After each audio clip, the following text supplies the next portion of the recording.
शिक्षणासंबंधीचा 15 मार्च 2024चा काळा कायदा रद्द करा. पवित्र पोर्टल प्रणाली अयशस्वी झाली आहे, तीही रद्द करा. शाळा महाविद्यालयात 100% शिक्षक व शिक्षकेतर कर्मचारी भरती तातडीने झाली पाहिजे. या मागण्यांसाठी शैक्षणिक व्यासपीठाच्या वतीने आज जिल्हाधिकारी कार्यालयावर मोर्चा काढण्यात आलाय.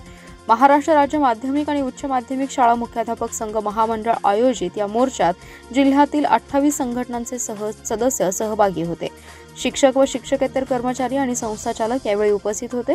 विश्रामबाग चौकातील क्रांतिसिंह नाना पाटील पुतळ्यापासून या मोर्चास सुरुवात झाली. या मोर्चात जिल्ह्यातील 28 संघटना सहभागी झाल्या होत्या. एकच मिशन जुनी पेन्शन, 15 मार्चचा काळा कायदा रद्द करा, शाळा तिथे मुख्याध्यापक पद दिले पाहिजे, 100% अनुदान दिलेच पाहिजे अशा विविध 16 मागण्यांवरील घोषणांनी परिसर दणाणून गेला.